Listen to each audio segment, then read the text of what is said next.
Sir पीड़ा है, भारी पीड़ा है और इस चीज़ की ज़्यादा है कि मतलब इतने दिनों के बाद भी एक नारी शक्ति जैसे कहते हैं कि रूप है शक्ति का, वो नारी शक्ति अगर रोड पे बैठी है और इतना भी इनका अगर दायित्व नहीं बनता कि आकर कम से कम एक तरीके से वो बात करें, हमसे हमारी बात सुने, तो वाकई दुख तो होता है, बुरा लगता है सर। हमें जिस लिए वोट देकर पद पे बिठाया जा रहा है, हमें उसको बखूबी निभाना चाहिए। हमें लोग हमारे घर के बाहर बैठ रहे हैं तो हमें उसको अनदेखा नहीं करना चाहिए। हिसार के जो विधायक है, स्थानीय निकाय मंत्री भी हैं और डॉक्टर भी हैं, हम तो डॉक्टर साहब से एक ही मांग करते हैं, आप मरीजों को दवाई दे के ठीक करते हैं, तो यहाँ मरीज बैठे हैं। लेकिन कमल गुप्ता जी के यहाँ भी हम दूसरी बार आए हैं, लेकिन उनका जो रवैया है ये देख के हमें बहुत आश्चर्य हो रहा है कि सरकार का इस तरह का रवैया जनता के प्रति बहुत ही निंदनीय है। और यहाँ तक कि सही मायने में अब हम कमल गुप्ता जी के बारे में आगे बैठे हैं, हमें शर्म आ रही है कि हम दूसरे बार दूरदर्शन केंद्र को लेके न यहाँ बैठे हैं। देखिए, कोई भी सरकार इतनी गूंगी, बहरी या संवेदनहीन नहीं हो सकती कि उसकी जनता सड़क पर बैठी है और वो उस मांग को अनसुनी करते, क्योंकि उसे मालूम है कि इसका खामियाजा किसी भी सरकार को भुगतना पड़ता है। वो है कहते हैं हरियाणा में गुड़ ना दे गुड़ जैसी बात तो कह दे, वैसे तो इसके हाथ में कुछ है नहीं, कम से कम ये मुद्दा तो उठा सकता है। बस हम तो इसीलिए कह रहे हैं कि भाई जिस तरह जोगीराम ने उठाया, जोगीराम से आगना, इसी तरह ये भी मुद्दा उठा। जैसे हिसार के दूरदर्शन को शिफ्ट करने के बाद लगभग 50 दिन के करीब हुए, वहाँ के कर्मचारी या समाज से जुड़े हुए लोग दूरदर्शन के बहाली के लिए निरंतर धरना दे रहे हैं। उसी बीच अगर बात करें तो आज दूसरी बार हरियाणा के एक तरह से कैबिनेट मंत्री डॉक्टर कमल गुप्ता के निवास के बाहर ये लोग बैठे हैं और इन लोगों की यही गुजारिश है, यही मांग है कि दूरदर्शन को एक बार फिर से यहाँ शुरू किया जाए, ताकि यहाँ की जो कि हरियाणा की संस्कृति दूर दूर तक पहुँच सके। उसी को लेकर यहाँ पे धरने पर बैठे हैं। हम बात करेंगे जो यहाँ लोग आए उनसे भी, और जो कर्मचारी हैं पूर्व जैसे यहाँ एक तरह से कॉन्टैक्ट बेस पे या रूप पे वहाँ पे काम करते थे, उन लोगों से भी बात करेंगे और समाज से भी लोग जो आए हैं उनसे भी जानेंगे। यहाँ पे जितने भी लोग यहाँ आके बैठे हैं उससे हरियाणा के कैबिनेट मंत्री डॉक्टर कमल गुप्ता तक क्या संदेश गया है और उनकी तरफ से कोई यहाँ पे मुआयना लेने के लिए कोई आया नहीं आया। साथ समाज सेवी है संजना सातरोड़ा, निरंतर एक तरह से सोशल एक्टिविटी में बढ़ चढ़ के भाग भी लेती हैं और समाज में जो भी कुरीतियाँ उसको दूर करने के लिए प्रयासरत रहती हैं। आज दूरदर्शन का यहाँ पे जो भी स्टाफ है हिसार से विधायक और कैबिनेट मंत्री डॉक्टर कमल गुप्ता के निवास के बाहर बैठे, तो ये स्वयं आई हैं, बात करेंगे। तो आप स्वयं आई हैं, क्या कहेंगे इनके संघर्ष को लेकर? जैसा कि मैंने पहले भी बताया था, हमारा संविधान हमें हक देता है धरने पे बैठने का, प्रोटेस्ट करने का। राइट टू प्रोटेस्ट हमारी कॉन्स्टिट्यूशनल राइट है। इसको हमें राइट इसलिए दी गई है कि अगर हम प्रशासन के किसी फैसले से नाखुश हैं तो हम अपनी नाखुशी वो ऐसे धरने के थ्रू बता सकते हैं। अब 53 डेज़ हो चुके हैं, 53 दिन हो चुके हैं कि हम इस धरने पे बैठे हैं और बहुत सी विपक्षी पार्टियों ने आके सहयोग भी दिया है। तो फिर अभी जो रूलिंग पार्टी है, जो प्रशासन है, वो इतना इग्नोरेंट क्यों हो रहा है, वो क्यों नहीं सुन रहे हैं और वो खुद क्यों नहीं सोच रहे हैं। अब कमल गुप्ता जी के हम घर के बाहर हैं, वो भी हरियाणा का पार्ट है, हिसार का पार्ट है, तो वो ये चीज़ क्यों नहीं सोच पा रहे हैं कि ये जो एक दूरदर्शन हरियाणा है ये पूरे हरियाणा के लिए बहुत इम्पोर्टेंट है। जहाँ यूपी, महाराष्ट्र और अन्य स्टेट्स में मल्टीपल दूरदर्शन है, वहाँ हरियाणा का एक इकलौता दूरदर्शन उससे छीना जा रहा है, वो उन्हें वापस मिलना चाहिए। कामड़ी मैडम, जैसे निरंतर आप लोगों ने दूरदर्शन केंद्र के बाहर तो धरना दे रहे हैं, उसके बाद डिप्टी स्पीकर के घर के बाहर भी आप लोगों ने दिया, अब कैबिनेट मंत्री डॉक्टर कमल गुप्ता जी के निवास के बिल्कुल बाहर आप लोग बैठे हैं। क्या लगता है इतने संघर्ष के बाद अब क्या कौन से पायदान तक आप लोग पहुँच पाएंगे? देखिए, हमें लगता है हमारा संघर्ष अपने अंतिम पड़ाव में है। बहुत जल्द ही हमें जो हमारा ये धरना है इसमें सफलता हासिल होगी। जो इसका रिज़ल्ट हमें चाहिए था वो मिलेगा। हमारा मामला राज्यसभा में गूंजा, विधानसभा में गूंजा और हमारे विधायकों ने उसे उठाया। ये सबसे बड़ी बात है, क्योंकि जनता मांग कर सकती है सरकार से कि हमारे एक इशू को रखिए। उन्होंने हमारे इस दर्द को समझा, हमारे मुद्दे को उठाया और हमें उम्मीद है कि अब सरकार जल्द ही इस बारे में कोई ना कोई हमें जवाब भी देगी। आज हम कमल गुप्ता जी के घर के बाहर आए हैं, आज हम यहाँ दूसरी बार आए हैं और हमें बड़ी नाउम्मीदी हुई है इनसे। पिछली बार आए थे तब भी इन्होंने बाहर आकर ना हमारी कोई बात सुनी, ना आश्वासन, और वही आज हो रहा है। ऐसा नहीं है कि कमल गुप्ता जी को मालूम नहीं है कि उनके बाहर उनकी जनता बैठी हुई है। हमने वोट दिया है इन्हें, हम यूँ ही नहीं इनसे मांग कर रहे हैं, ये हमारा अधिकार बनता है इससे मांग करने का। तो इन्हें आना चाहिए और हमें आश्वासन देना चाहिए। और ये हमसे पहले तो उनको आवाज़ उठानी चाहिए थी कि दूरदर्शन को यहाँ से शिफ्ट ही क्यों किया जा रहा है। ये किसी भी प्रतिनिधि का दायित्व बनता है। जनता तो पीड़ित होकर सड़कों पे आती है जब कोई मांग नहीं मानी जाती, तो उनका ये दायित्व बनता है कि वो इसके बारे में आवाज़ उठाएं, मांग करें केंद्र सरकार से और दूरदर्शन को यहीं रहने दें। तो आज की अगर बात करें विधानसभा में बरवाला से विधायक जोगीराम सिहाग ने भी आवाज़ उठाई है। सभी नेताओं को नोटिस में है कि हिसार का दूरदर्शन शिफ्ट हो चुका है, तो केंद्र सरकार की तक आवाज़ पहुंच चुकी है। तो आपको लगता है कि जल्दी इस पर कोई ना कोई डिसीजन ऐसा आएगा कि जो आप लोग संघर्ष कर रहे हैं उसका फल आप लोगों के पक्ष में हो?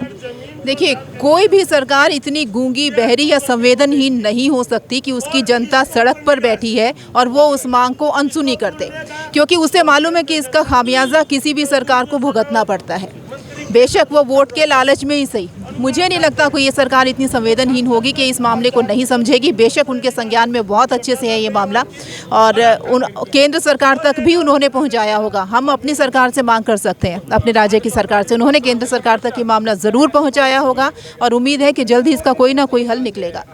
रितु जी, आप बताइए, जैसे पूर्व मुख्यमंत्री ओम प्रकाश चौटाला जी भी आए, बहुत सारे नेता विपक्ष के, सत्ता पक्ष के नहीं आ रहे, विपक्ष के तो सभी लोग आप तक पहुँच रहे हैं।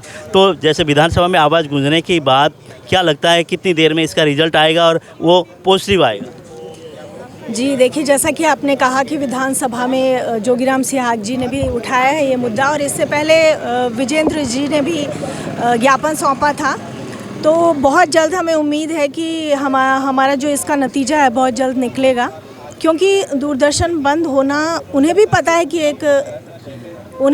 कि ये गलत मुद्दा है और जनता के लिए बहुत गलत चीज़ है। और इस तरह की मूक बधिर बनी हुई है सरकार, ये हमें देख के बहुत अफसोस होता है कि इतने दिन हो गए, 53 दिन छोटी बात नहीं होती, हम सड़कों पे बैठे हैं। लेकिन कमल गुप्ता जी के यहाँ भी हम दूसरी बार आए हैं, लेकिन उनका जो रवैया है ये देख के हमें बहुत आश्चर्य हो रहा है कि सरकार का इस तरह का रवैया जनता के प्रति बहुत ही निंदनीय है। इस तरह नहीं होना चाहिए। जैसे मंजू जी, आप लोग स्वयं एक खबर बनाते थे, आज खुद आप लोग खबर बन रहे हो, तो क्या लगता है कि सरकार ने जो आप लोगों के साथ किया है उसको लेके पीड़ा तो है ही, अभी सरकार को सुनने वाली लग रही है आपको? सर, पीड़ा है, भारी पीड़ा है और इस चीज़ की ज़्यादा है कि मतलब इतने दिनों के बाद भी एक नारी शक्ति, जैसे कहते हैं कि रूप है शक्ति का, वो नारी शक्ति अगर रोड पे बैठी है और इतना भी इनका अगर दायित्व नहीं बनता कि आकर कम से कम एक तरीके से वो बात करें, हमसे हमारी बात सुने, तो वाकई दुख तो होता है, बुरा लगता है सर। जैसे दूरदर्शन की जैसे महिलाएं, कर्मचारी सब बैठे, आप लोग भी, निवासी भी आप लोग सहयोग दे रहे हैं इनको, क्या लगता है जैसे संघर्ष कामयाब होने वाला है? देखो जी, जनता एक का करेगी तो बिल्कुल होगा। जहाँ भी धरने की बात से, धरने तो मतलब चारों तरफ चल रहे हैं, सरपंच का लगा लो और लगा लो, धरने की तो नहीं। जैसे दूरदर्शन चंडीगढ़ भेज दिया, चंडीगढ़ में जैसे मेरे पर की औरत कैसे जाएगी? हरियाणा को प्रोग्राम करना है, यहाँ तो कर सकते हैं, तो चंडीगढ़ तो सारे नहीं जा सकती नहीं। तो हमारी सब जनता की ये मांग है, दूरदर्शन हिसार में रहना चाहिए। जो हमारी महिला समिति भी की मांग है, महिला समिति इनके साथ है, दूरदर्शन के साथ बिल्कुल इनके साथ हैं। जहाँ भी धरना लगाओ, जहाँ भी कुछ होगा हम उनके साथ पहुँचेंगे। दलवीर किरमारा जी, आप तो वैसे संघर्षशील हैं, निरंतर जैसे कि कर्मचारियों की आवाज़ बुलंद करते रहे हैं, अब रिटायर होने के बाद भी फिर उस संघर्ष में शामिल होना पड़ रहा है, ऐसा क्या हुआ है? देखो, सही मायने में लंबे समय से हम संघर्ष में जुड़ने का जो मेन कारण है, यहाँ जो भी सरकार आई है उन्होंने जनता के हित में काम ना करके न अपने परिवारों और रिश्तेदारों के लिए काम किया है। जबकि सही मायने में सरकार का फर्ज बनता है कि कहीं आपकी जनता को किसी प्रकार की कोई दिक्कत तो नहीं हो रही, उसका समस्या का समाधान करना। लेकिन 2014 से जब से बीजेपी की सरकार आई है, ऐसा देखने को मिल रहा है कि आप सड़क के ऊपर आवाज़ उठाओ, आप गांव में आवाज़ उठाओ, आपका किसान आवाज़ उठाए, दूरदर्शन वाले, रोडवेज वाले, कोई भी आवाज़ उठा रहा है, उसकी तरफ ध्यान नहीं दिया जाता। और यहाँ तक कि सही मायने में अब हम कमल गुप्ता जी के बारे में आगे बैठे हैं, हमें शर्म आ रही है कि हम दूसरे बार दूरदर्शन केंद्र को लेके न यहाँ बैठे हैं, लेकिन उनको इतनी शर्म नहीं आ रही, बेशरम हुए बैठे हैं, कान के मतलब रुई दाब रहे हैं कि ये जो बोले मर्जी, हमने कुछ नहीं सुनना। जब तक हम मंत्री रहेंगे तो हम मौज मस्ती मारेंगे। मंत्री मौज मस्ती के लिए नहीं, बल्कि देश और प्रदेश की जनता की रक्षा और सुरक्षा के लिए है। और जो भी सरकारी संपत्ति है उसका विशेष ध्यान रखना सबसे ज़्यादा एमएलए का, एमपी का काम है। लेकिन यहाँ पर 3 मंत्री हैं, 1-2 एमएलए भी हैं, 1 सांसद भी हैं, लेकिन लगातार 50 दिन से आवाज़ उठाए हुए हैं कि दूरदर्शन केंद्र को चंडीगढ़ शिफ्ट ना किया जाए, जिसमें सभी राजनीतिक पार्टियों ने भी आवाज़ उठाने का काम किया है। लेकिन इसके बावजूद भी मुझे और भी शर्म इसलिए आती है कि जो सत्ता पक्ष के विधायक हैं वो वहाँ पर आवाज़ उठा रहे हैं कि दूरदर्शन केंद्र को ना बदला जाए, क्योंकि अदर स्टेट में 5-5, 6-6 दूरदर्शन है, हरियाणा में 1 था, उसको भी ट्रांसफ़र कर रहे हैं। इससे हरियाणा की जनता को बहुत बड़ा मायूसी का सामना करना पड़ रहा है। लेकिन जब विधायक की ही सुनवाई नहीं है तो मैं ये कह रहा हूँ कि सभी विधायकों को भी सही मायने में आप जनहित में काम करना चाहते हैं तो इस प्रकार की विधानसभा से रिजाइन करके और दूसरी बार जनता के बीच में आए और अपना मतलब है ना दोबारा से जनादेश प्राप्त करें। बाबल साहब, जैसे कैप में आपने लिख रखा है हिसार के दूरदर्शन को बहाल करो, तो क्या लगता है लगभग 50 दिन के करीब धरने पर बैठे हुए हैं, कब तक लगता है जो बहाल करो आप कह रहे हैं, कब तक बहाल हो सकता है? हम आस लेके बैठे हैं। हिसार के जो विधायक हैं, स्थानीय निकाय मंत्री भी हैं और डॉक्टर भी हैं। हम तो डॉक्टर साहब से एक ही मांग करते हैं, आप मरीजों को दवाई दे के ठीक करते हैं, तो यहाँ मरीज बैठे हैं तो हम अमर कमल गुप्ता जी से एक मांग करते हैं धरने के माध्यम से कि खट्टर साहब जो हमारे मुख्यमंत्री हैं, नरेंद्र मोदी जी हमारे मुख्यमंत्री हैं, प्रधानमंत्री जी हैं, उन्हें ऐसी दवाई दें या ऐसी उनके शुआ लगाएं। भाई हमारा इकलौता हिसार और खासकर हरियाणा का जो दूरदर्शन था उसको इन्होंने बंद कर दिया। उसकी वजह से हमारे हिसार और आसपास जो पूरे हिंदुस्तान में हमारी जो संस्कृति हरियाणा की उससे हम वंचित हो जाएंगे।